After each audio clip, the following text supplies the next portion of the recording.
Nigerian inequality today is the worst. 157 over 157. We're the worst when it comes, if you look at the Oxfam report. In America, 1% of the richest Americans control 37% of their wealth. In China, the richest 1% control 35% of their wealth. In Indonesia, which I'm going to use for example, they control 47%. In Nigeria, the richest 1% control 85% of the wealth. Forbes recently described us as money-losing machine of Africa. Our stock market last year lost 18%. For me, there's three things we need to deal with. And issues are: number one, issue of security. Number two is issue of education. And number three is issue of the economy, with emphasis in trying to solve our present under and unemployment. It is very critical. I lived in England for a number of years, and I had a partner, very good man. Very good man. I'm sure Professor Ludo knows him very well, Mr. Harding, and he had a fixed deposit in a bank of about £5 million. And I was the chairman of a bank. And I said to him that we're paying him 2%. So it was earning £100,000. And at that time, banks were giving interest of 20–25%.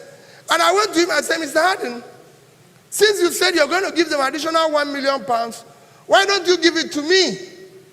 So that I can give you maybe 15%, more than they pay for this 5. He said to me, okay, we'll go for dinner and talk about it. And he took me to dinner. And when we finished, he told me, Peter, let me tell you, peace of mind is included in this 2%. You can keep your thoughts. That he has planned his life. That he has planned his life on this 2%. He doesn't want the 15. I can keep the 15.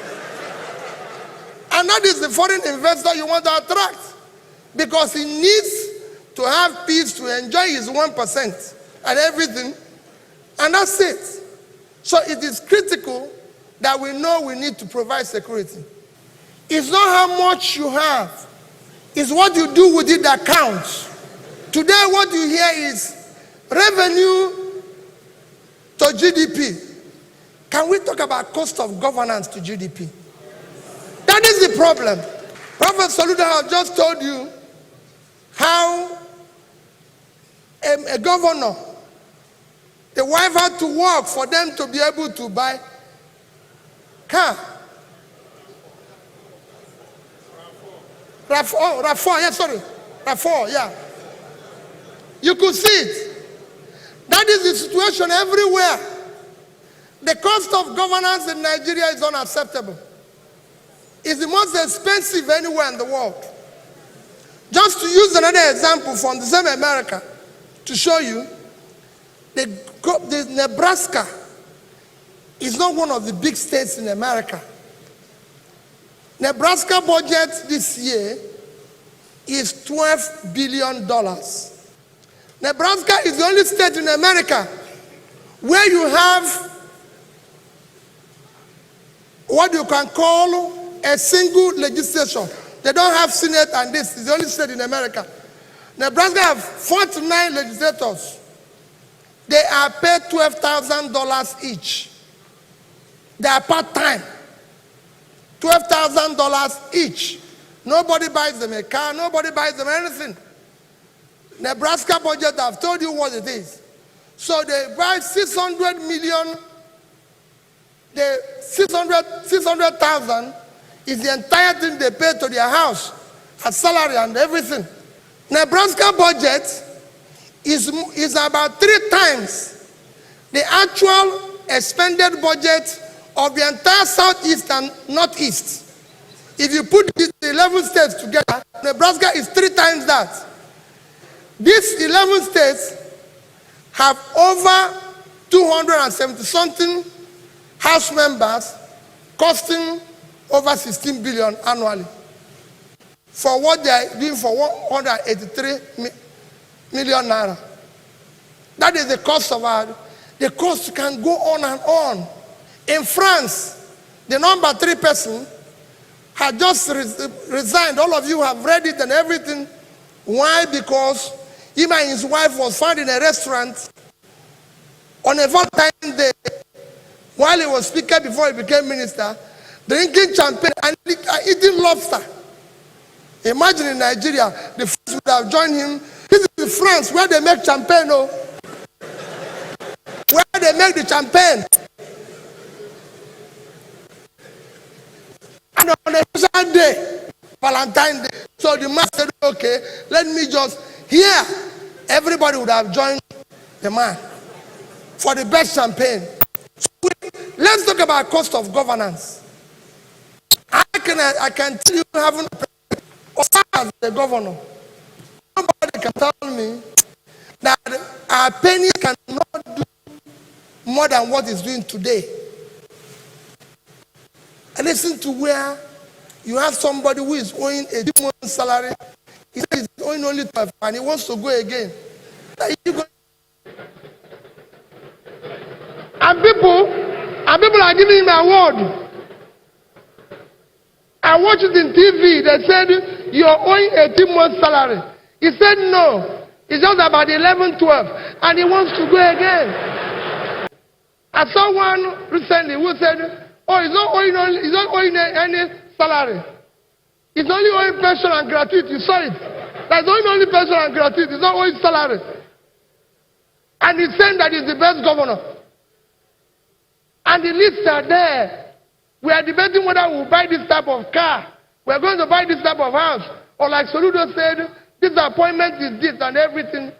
My dear people, like Soludo has said and Bismarck has said, the world today is like, I won't say it's on a fast lane, but the competition dynamics have changed. It's either you change or you die. It's that simple. You cannot continue to think you can compete today in a Formula 1 with a Molo driver. All of you end up in a lagoon. Professor Soludo, he showed clearly that the problem is politics. But for me, I was reading the Chinese ambassador's letter a few days ago. He said you have to look at where you are and be able to then say where you want to go. So for me really is that as Nigerians, as we look forward to what Professor Soludo said that we should do, look at tomorrow, it is important that we look at where we are today as well. And what are we going to do with the people that are in Nigeria today? And then from them we'll lay the foundation of that tomorrow. Today, Nigeria is a home to the highest number of poor people living in any nation on earth. Every minute, 6 Nigerians fall into poverty. Just a decade, a few years ago, China, with a population of 1.4 billion, and India, with a population of 1.3 billion, had more people living in extreme poverty than Nigeria. By the year 2000, China had 500 million people living in extreme poverty. But by just adopting and strict implementation of Millennium Development Goals, they've been able to pull 439 million people out of poverty. Just in 2012, India had 276 million people living in extreme poverty. Today, they have less than 76. Nigeria now have more people living in poverty than these two big countries combined.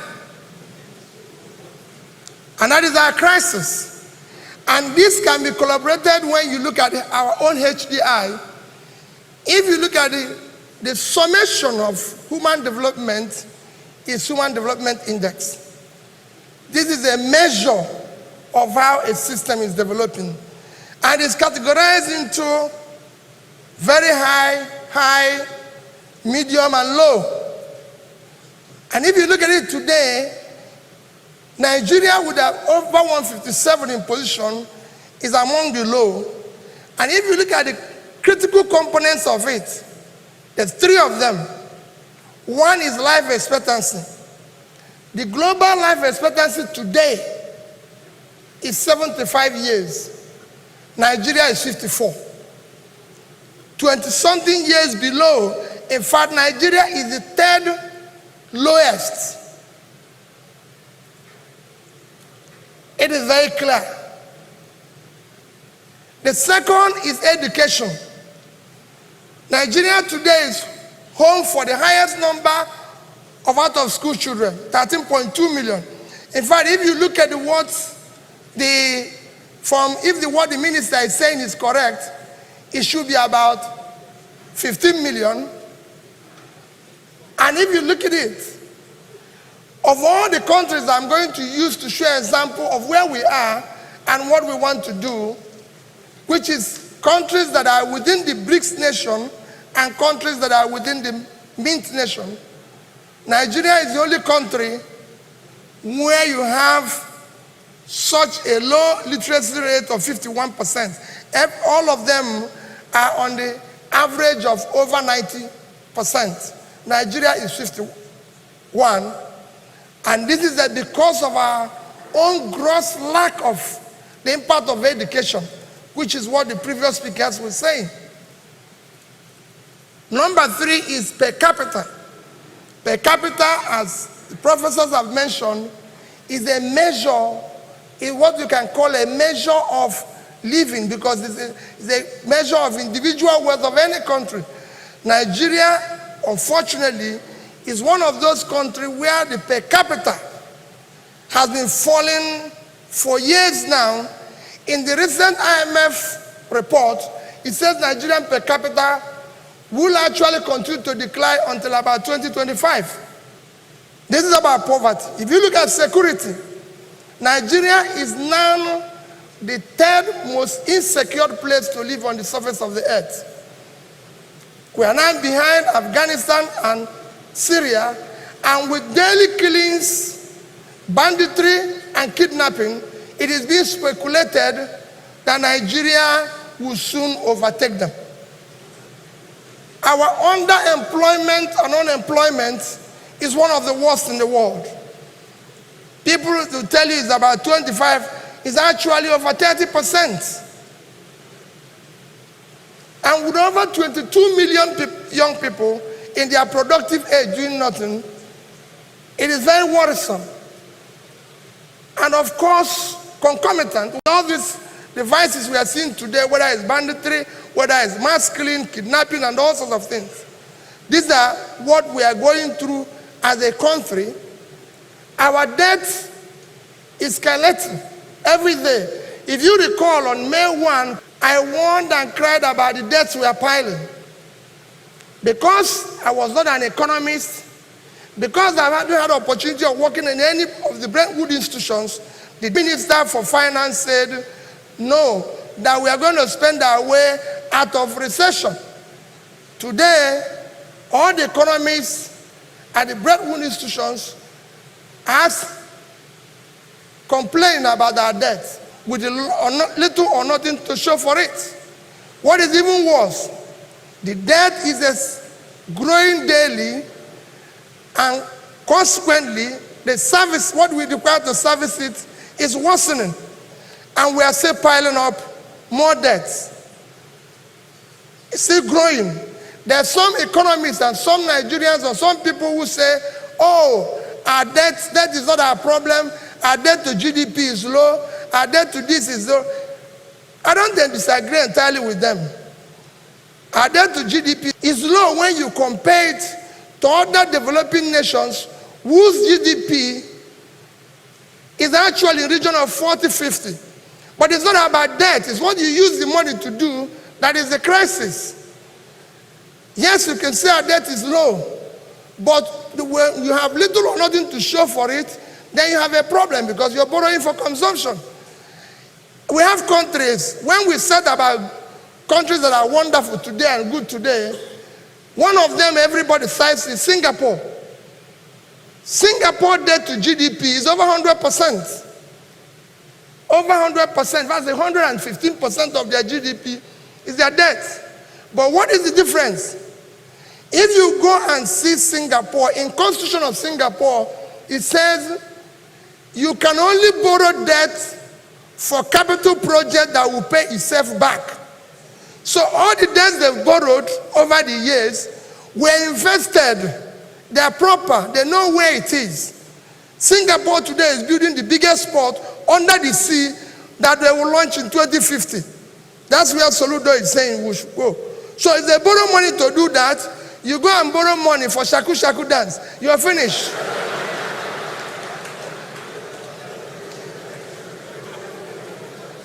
So that is a crisis we face as a nation. Because of the way we are borrowing money and what we are doing with it, it is not impacting on our growth. We are one country that is borrowing money, it's not impacting on our growth.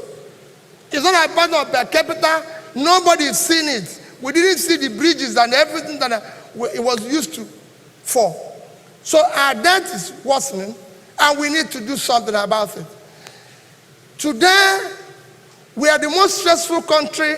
If you read the stress index, they said we are the most stressful. In fact, a doctor, a famous doctor in Lagos told me that he has found out that all his patients, once they arrive Nigeria from overseas, their blood pressure goes up. And it's a record that he has. If you come to inequality, Nigerian inequality today is the worst. 157 over 157. We're the worst when it comes, if you look at the Oxfam report. In America, 1% of the richest Americans control 37% of their wealth. In China, the richest 1% control 35% of their wealth. In Indonesia, which I'm going to use for example, they control 47%. In Nigeria, the richest 1% control 85% of the wealth. And nobody is working hard. All other countries I mentioned are working hard to lower this. In Nigeria, it's even worsening. And nobody is talking about it. Forbes recently described us as money-losing machine of Africa. Our stock market last year lost 18%. This year, it's lost 13%, even when it's most shallow of all the countries I'm going to use. For example, within the BRICS country, no country where their stock market valuation is less than 200 billion, except Nigeria. If you look at all of them, Brazil is at almost a trillion. Russia is 575. India is 2 trillion. China is at 6 trillion. South Africa is $875 billion. And its second biggest economy. If you go to Mexico, it's 385. Indonesia is at 450. Nigeria is at 31 billion. And Turkey, the last nation, is at 200. So you have a crisis. Of course, you listen to what the recent seminar by the Sterling Bank, what the chief economist of World Bank said. He said we are living tragically on borrowed time. That's what he said about Nigeria. If you look at all these, you will see, like the previous speakers have said, we are living on a cliff. And we cannot continue with the present economic or political compass, whatever one you call it, which is not pointing in the right direction and would definitely lead to a collapse of this nation. And the earlier we do something, the better for everybody. For my little contribution, because previous speakers have mentioned a few of the things I want to mention, for my little contribution, I will dwell on just on 3 things and then conclude from there. For me, there's 3 things we need to deal with. And issues are: number 1, issue of security. Number 2 is issue of education. And number 3 is the issue of the economy, with emphasis in trying to solve our present under and unemployment. It is very critical. For security, I'm not going to make a lot of comment, but just to say that Nigeria needs to do something very quickly and drastically on our present security situation, which is questioning our corporate existence. The great number 1 job of any government in any society is to provide security of life and property. If you cannot do that, then the government does not exist. And today, what Nigeria needs most is investment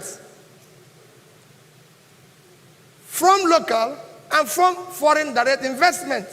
But nobody is going to invest in an unsecured place. No matter how profitable it is, the investor has to be alive to enjoy his profits. So there's no need preaching that, it's 20% return, 30% return. I lived in England for a number of years. And I had a partner, very good man. Very good man. I'm sure Professor Ludo knows him very well, Mr. Hardin. And he had a fixed deposit in a bank of about £5 million. And I was the chairman of a bank. And I said to him that we're paying him 2%. So it was earning £100,000. And at that time, banks were giving interest of 20-25%. And I went to him and said, Mr. Hardin, since you said you're going to give them additional £1 million, why don't you give it to me? So that I can give you maybe 15%, more than they pay for this 5. He said to me, okay, we'll go for dinner and talk about it. And he took me to dinner. And when we finished, he told me, said, Peter, let me tell you, peace of mind is included in this 2%. You can keep your thoughts. That he has planned his life. That he has planned his life on this 2%. He doesn't want the 15. I can keep the 15. And that is the foreign investor you want to attract. Because he needs to have peace to enjoy his 1% and everything. And that's it. So it is critical that we know we need to provide security. The second thing I need to talk about is the issue of education. It's been repeated by previous speakers and everything. Is just to add, every empirical studies have shown today that the more you can invest in education, the better your economy and society. Countries that are doing well today are countries that have invested and continue to invest in education. It's as simple as ABC. It's not something you need. So the more you invest in education, the education investment is not an expense. It is an investment. And if you look at all the countries that want to compare us with today, you could see it. Among all the brisk and mint countries, they all invest at least 4% of their GDP on education. Nigeria, tragically, our budget is low, yet our budget for education is even worse. If you look at all of them, if you talk about the BRICS, you talk about the Brazil, India, Russia, India, China, and South Africa. And the mid nations are Mexico, Indonesia, Nigeria, and Turkey. Of all these 9 countries, only Nigeria, one is that our budget is low, which is a discussion for another day. Only Nigeria is where you find the budget for education below 4%. It's a sorry state that is at below 1%. I'll give you an example. China, today, with a population of 1.4 billion, their annual budget is, of course, they will be mentioned here that their GDP is about 13%, 13 trillion. Their annual budget is 3.8 trillion. Their budget for education is $590 billion. That's what China puts in education every year. More than 4% of their GDP, more than 15% of their budget. Consequently, for UNESCO, China has 95% literacy rate. The other country I'm going to use is Indonesia. Because of want of time, I want to use the best performing country in the BRICS and the best performing in the Mint. It's Indonesia. Indonesia is a country of 260 million people. Their budget is $178 billion, and they spend $40 billion on education. About 4% of their GDP, and over about 20% of their budget. Nigeria, with 200 million people, our budget is 28 billion, which is low. But even worse, our budget for education is $2 billion. It's a crisis. To even illustrate or explain it to you more, let me use a country closer home. It might not be a good example today. South Africa. South Africa, but we have to face the reality of where we find ourselves. South Africa is supposed to be the second biggest economy in Africa. The annual budget of South Africa is 4 times our budget. Their budget is 110 billion, ours is 28. What is even worse, their budget for education is $17 billion. In the past 10 years, Nigerian budget for education at the federal level is 4.4 trillion. If you change it today by 305, which is the exchange rate, is $14.4 billion. So our 10 years budget in education is not up to 1 year budget of South Africa in education. And that is where we find ourselves. So we have to face that reality and invest in this critical component. The consequence is that we have 30 million out of school children and everything. Everybody will say to you, where are you going to find the money? Because that's what they always say. When he says, where are you going to find money for education? My question is, tell me any of these countries, any other country in the world that pay what we pay for subsidy of fuel. Tell me any other country. And what is the impact of the subsidy on our economy? In the past 10 years, Nigeria, like I said before, has spent 4.4 trillion on education. Let me even ask another critical component of development. When you talk about life expectancy, you talk about health, primary health. Our budget for health in the past 10 years is 2.7 trillion. Both of them is just about 7 trillion combined. And that is what we budgeted in the past 10 years. In the same period, we spent about 10 trillion for subsidy.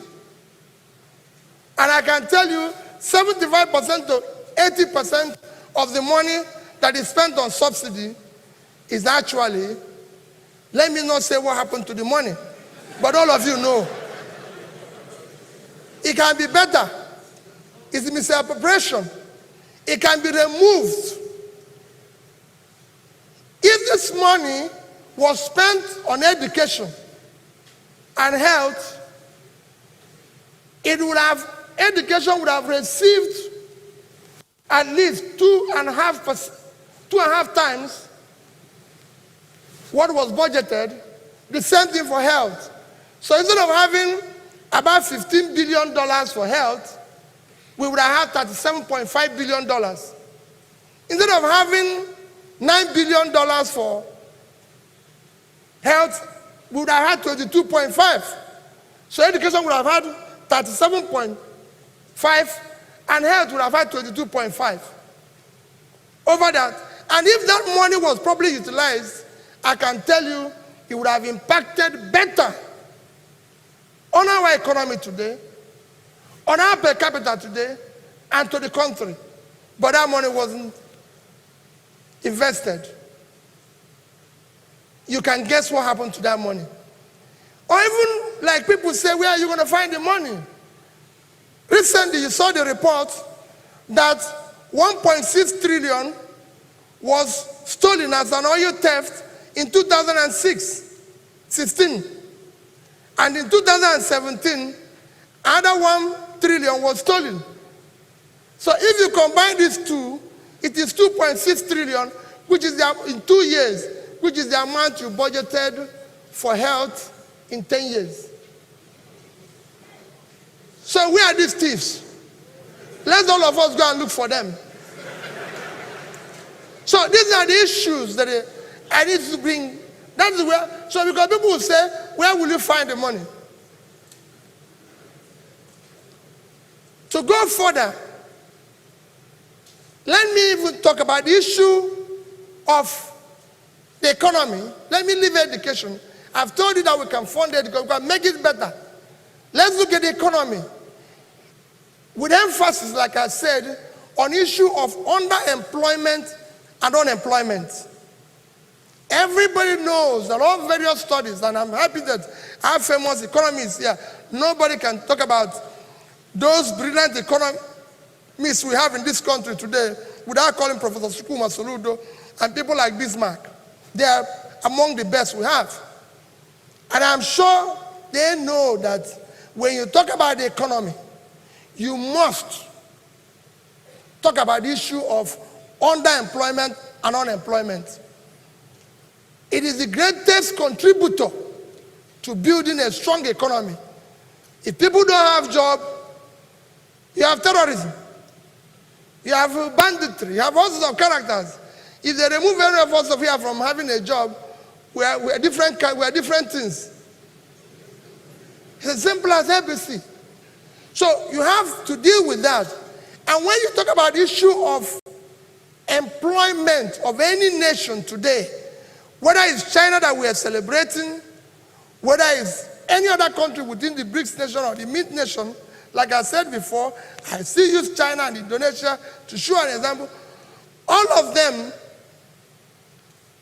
everybody knows that there's a direct connection between issue of employment creation, growth per capita, and growth of overall economy with your support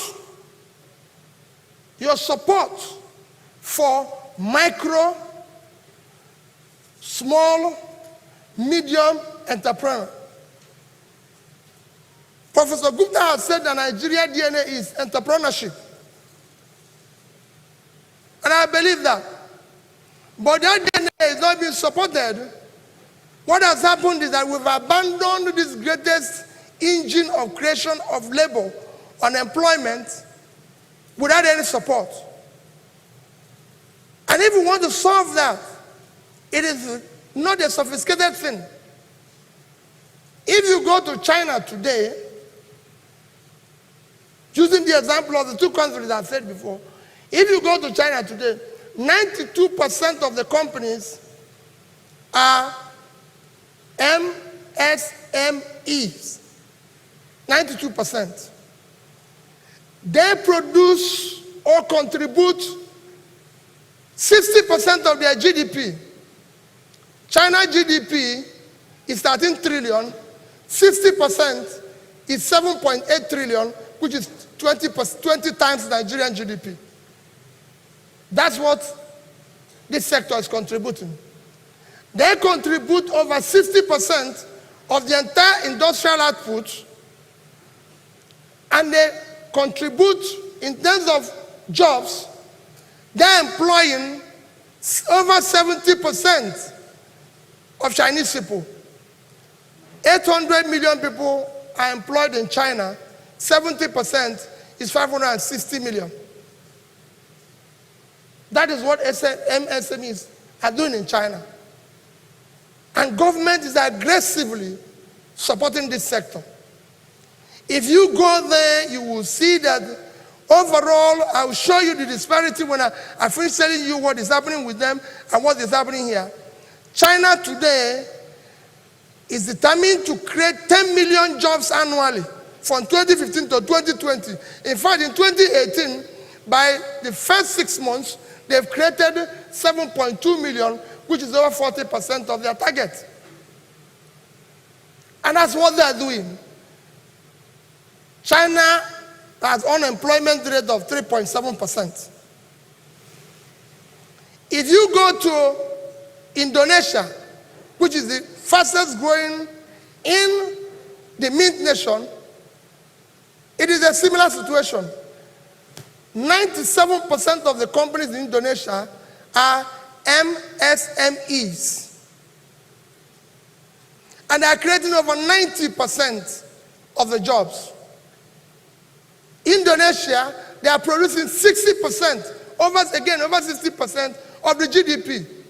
The GDP of Indonesia is 1.2 trillion, 60% is 7.2 trillion, is 720 billion, which actually is twice our GDP. They have a population, as you know, of 250 million, 145 million are employed. MSMEs are producing 90% of that, which is 125 million. So you could see easily what these people are doing in other nations. And this can be done. It's not a rocket science. What are they doing? The government have a ministry of small, medium enterprises, and are supporting them. People who ask you here, where are you going to get the money? How are you going to fund it, Peter? How are you going to support them? I was a businessman in United Kingdom. Not my country, not to have anything to do with it. I came out of school, started business. My county supported me by giving me grants. The government gave me grants. In America today, in China, everywhere, government is giving people grants, support, and everything. So people say, what do we need? I said, you need aggressively support this sector to unleash what they can do in Nigeria. How do you do it? People say, oh, there's no money. We have borrowed a total of 28 trillion naira, $90 billion. If we had devoted a quarter of that, $7 trillion, $23 billion to supporting that DNA Professor Gupta mentioned. Before I go into that, let me give you an example of what I experienced when the recent conference I attended, Tony Elumelu Foundation. The CEO of that foundation, Ms. Ifeanyi Ugochukwu, said that for every entrepreneur they supported with $5,000, he created 20 jobs after 1 year. Speakers after speaker came and supported that position. Now, if we had taken away 25% of this money, $23 billion, and decide to support our entrepreneurs with grants, we would have given it to 4,600,000 entrepreneurs, assuming only 75% of them, which is 3,450,000, had created just 50% of the job. Ms. Ifeanyi has said, instead of 20, they created 10. They would have created 34,500,000 jobs. If we had 34,500,000 people employed today, we wouldn't be talking about 98 people living under poverty. It is very simple. It's not a rocket science. We would have been able to deal with this and all that. What you hear today in Nigeria is that, oh, revenue to GDP is low. Where are you going to get it? Are you going to tax people who are unemployed or businesses that are collapsing? If you want more revenue, everybody knows how you can get more revenue. Reboot your economy. Support those who are living in extreme poverty to come over this side and you get revenue. It's simple.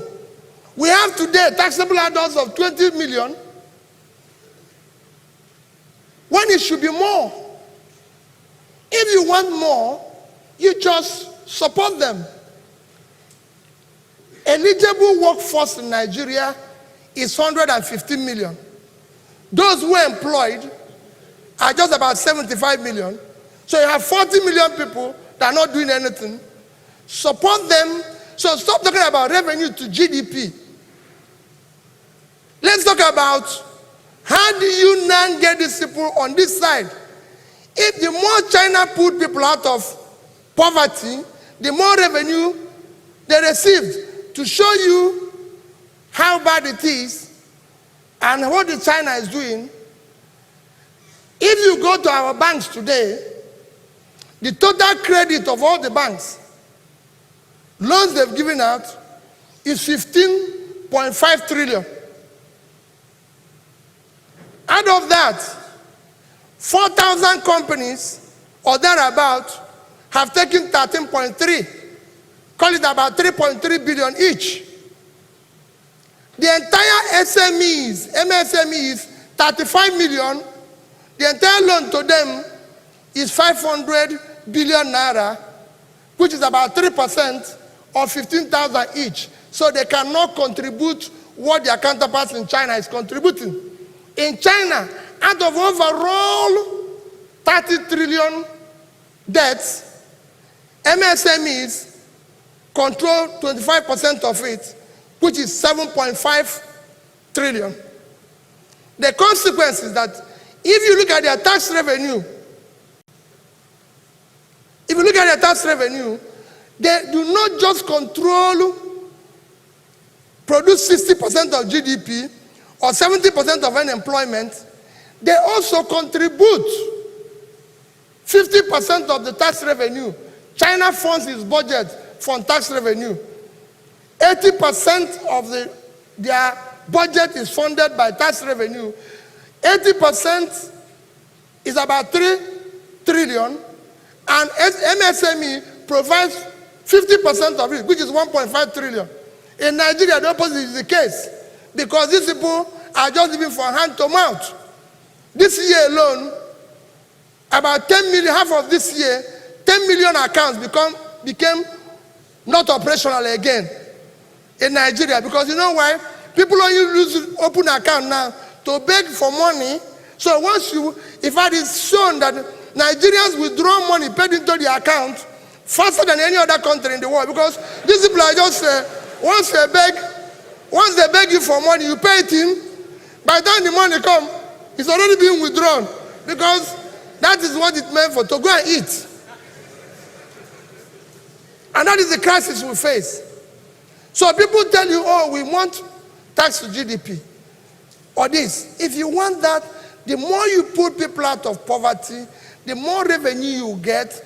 It's a very simple thing. It's like a bank account. You cannot continue to withdraw without paying anything in. No, you have to. And that comes to what Bismarck, Soludo, everybody is saying, that the government needs to come and decide that this is where we're going to go. It's not how much you have, it's what you do with it that counts. Nigerians think they will just win lottery one day, or like, sorry, we're in a church, that will pray one day and God will solve the problem. He was going to solve it. I told my uncle, I finished praying and said, through Jesus Christ, your son. My uncle told me that he has passed the son, that he needs to see the father. So that's where we are. That's where we found ourselves. Today, what you hear is revenue to GDP. Can we talk about cost of governance to GDP? That is the problem. You cannot continue. Prophet Soludo has just told you how a governor, the wife had to work for them to be able to buy car. RAV4, yeah, sorry. RAV4, yeah. You could see it. That is the situation everywhere. The cost of governance in Nigeria is unacceptable. It's the most expensive anywhere in the world.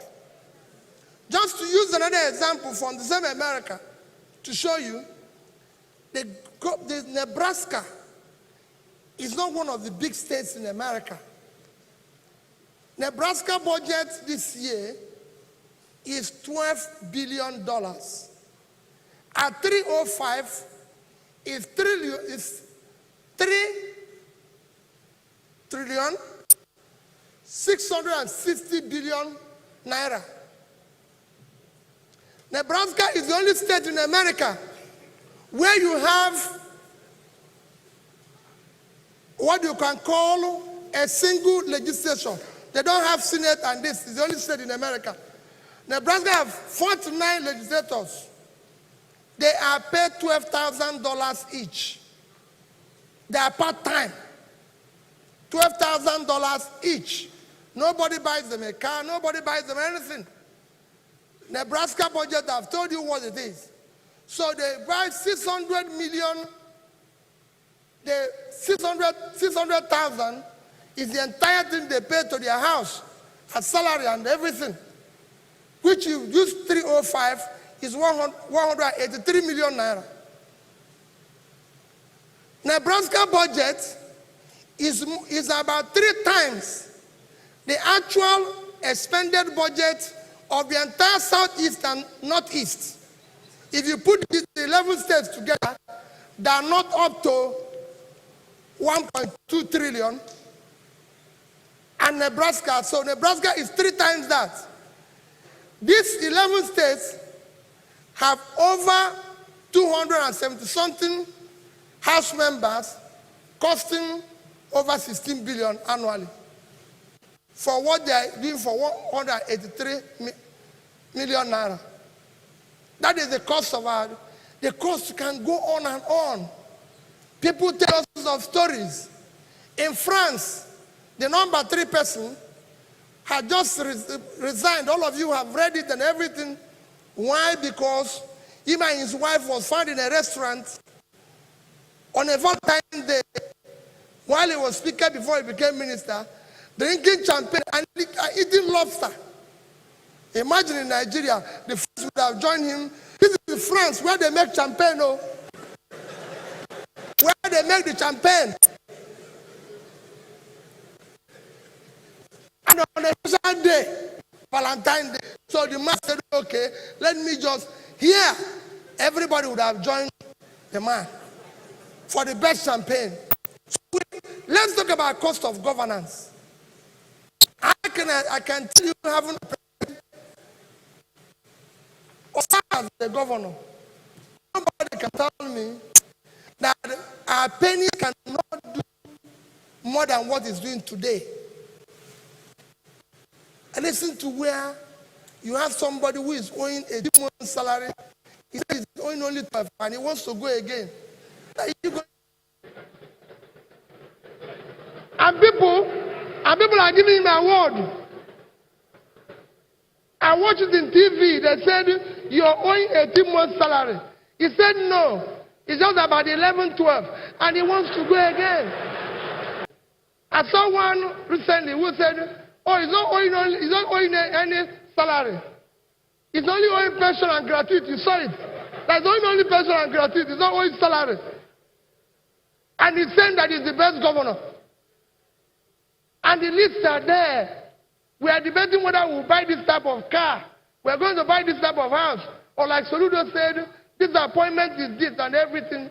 My dear people, like Soludo has said and Bismarck has said, the world today is like, I would say it's on a fast lane, but the competition dynamics have changed. It's either you change or you die. It's that simple. You cannot continue to think you can compete today in a Formula One with a Molo driver. All of you end up in a lagoon. It's as simple as ABC. So we must change the narrative from bottom to up. It is critical. You can change this economy, can do anything with it.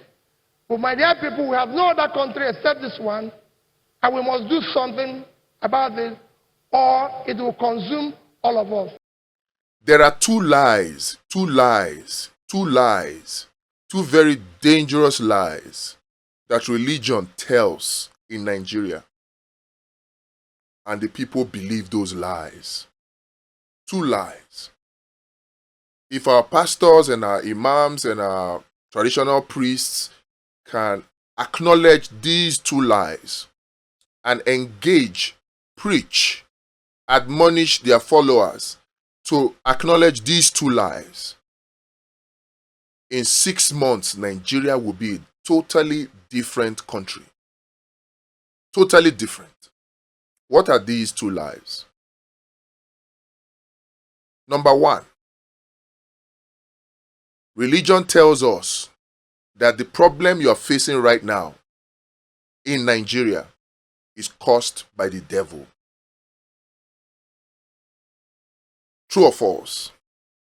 Religion tells us, whether it is traditional religion, Christianity, or Islam, they tell us that the problems that we are facing right now is caused by the devil. The fact that you're 40, you're not married, caused by the devil. The fact that you are married for 10 years, no children, caused by the devil. The fact that you are 40, you don't have a job, is caused by the devil. The fact that your children can't go to school because you can't pay, there are no jobs, caused by the devil. The fact that if you're afraid to travel because you're afraid to get involved in an accident, you feel is caused by the devil. Accidents are caused by the devil. You're afraid to travel because you don't want to be kidnapped by terrorists, insecurity caused by the devil. Religion conditions our mind at a subconscious level to believe that the problems that we face in life, the lack of money in our pockets or in our bank accounts, all of those problems, the ill health, lack of healing, the cancer, the malaria, all of those sicknesses, religion conditions us to believe they are from the devil. Now that is a lie, a very dangerous lie that if we do not acknowledge it, Nigeria can never be better. The West, the advanced countries, they realized this 200 years ago.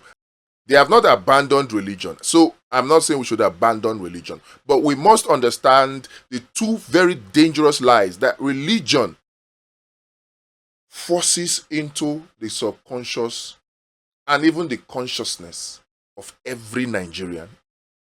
The first one is that every single one of their problems that they face in their individual lives are caused by the devil. That is the first lie. The second lie is even more dangerous than the first. And that is, religion teaches Nigerians that the solution to the problems they face in their everyday life is God.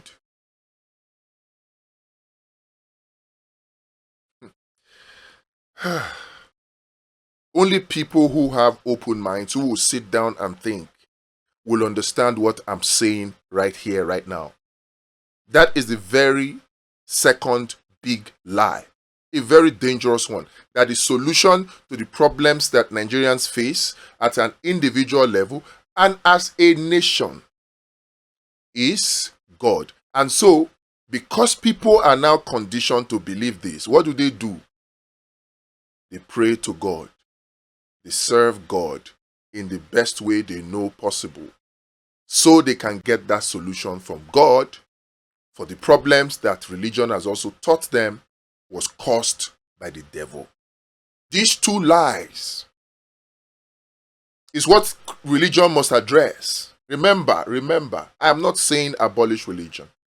I'm not saying don't have belief, don't have faith. I have faith. But these two questions, they turn religion into a self-destructive weapon in our country. These two lies. We must correct them. Any imam you know, any pastor you know, any traditional priest you know, tell them that they must first of all acknowledge these two lies, and they must teach the Nigerian population to acknowledge these two lies. Then we can go to the solution. There is a form of revolution that takes place every Friday and every Sunday in Nigeria. Revolution does take place, but not the type that you expect to change the country. The type of revolution that takes place is the type of revolution that pushes Nigeria further and further into the problems it is in right now. Why do I say this? Remember, a revolution is when a large number of people recognize what their problem is and they take action to correct it. Do you know that every Friday and every Sunday we have over 50 million people engaging in a revolution against the devil to get solution from God for the problems they have in their individual lives? Do you know? When people go to church to pray and do vigil, when they fast, when people go to mosque to pray and do vigils and they fast, when people go to the traditional shrine and they make sacrifices, they are engaging in a revolution because they have identified, according to what they have been told, that the cause of their problem is the devil and that the solution is God. And they have to do that prayer, they have to do that fasting, they have to make that sacrifice, they have to worship in a specific way to appease God to give them the solution to that problem that was caused by the devil. That is a revolution. And guess what? And this is the meat of this video. As long as people believe that the cause of their problems is the devil and the only solution is God, they can never do what it takes to change this country. And so long as people have their minds on the devil, the only solution they can think of is God.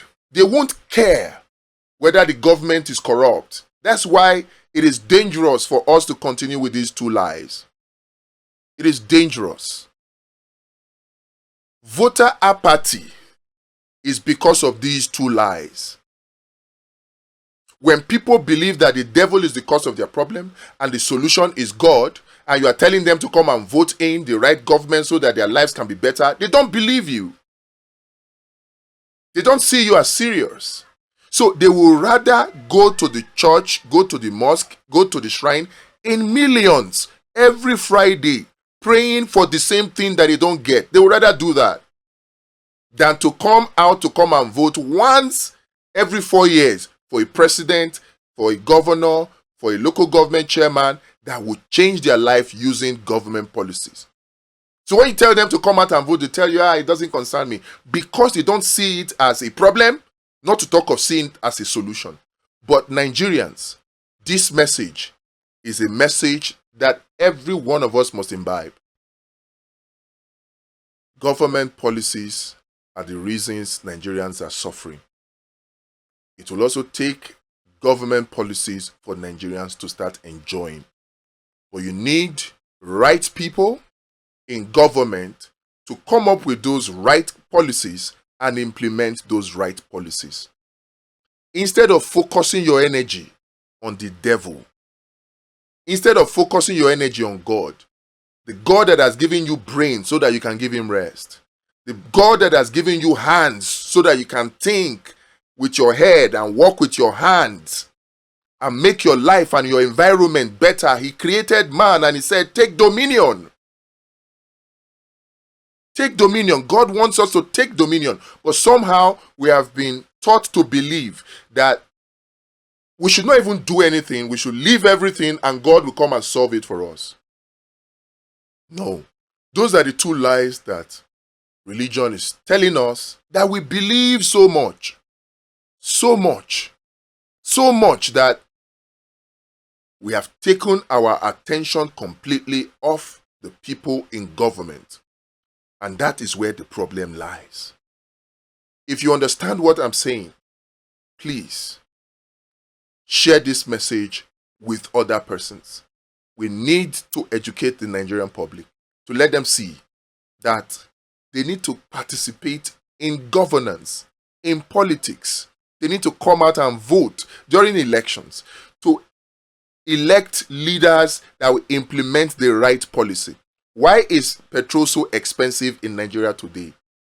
Is it because of the Iran war? Is it because of subsidy removal? Is it because our refineries are not working? Is it because Dangote is importing crude from America? No. Bad government policies implemented badly and corruptly. That's all. Some will come and tell you, oh, no, it's because, they have borrowed dollars using crude oil as collateral, and so they have done forward sales agreement. They will tell you that, and we have OPEC quota. All of those, they are government policies. You get somebody in there who will change those policies, take the corruption out of it. We can buy fuel at 300 naira per litre. In Nigeria today, all it takes is the right government policy and the right people implementing it. And if we solve that, many of the prayer points we take to God every Friday and every Sunday will be solved.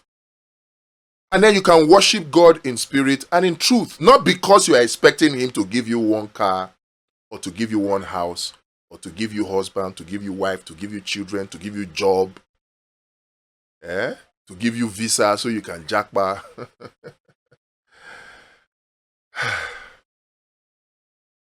The problem is in Aso Rock Villa.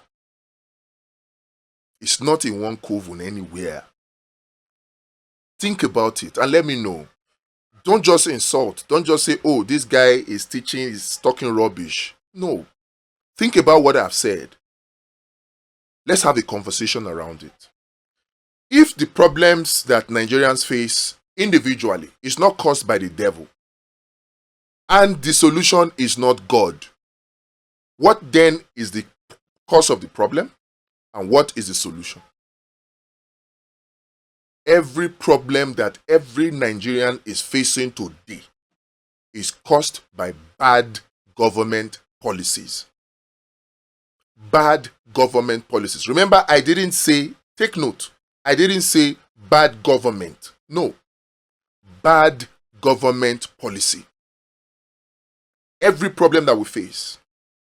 If the roads are bad, it is because of bad government policies.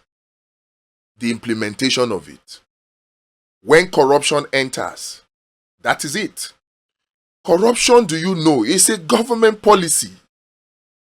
In school they talk about written curriculum, but they also talk about an unwritten curriculum.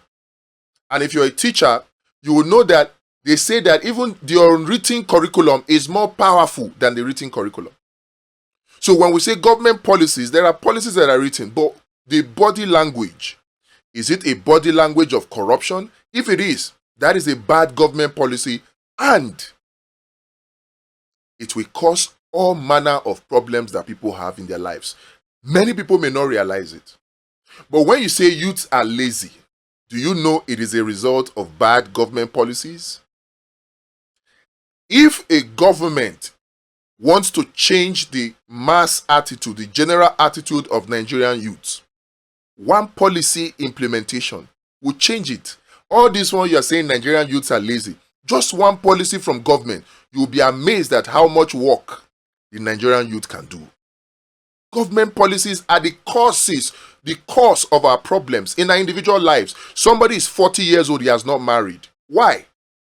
Some people begin to go to church, go to mosque, to pray, go to shrine. They say, oh, is somebody from somebody's father's house, and they say, oh, they need to pray so that the person will get married. Government policy. That is why the person is not married.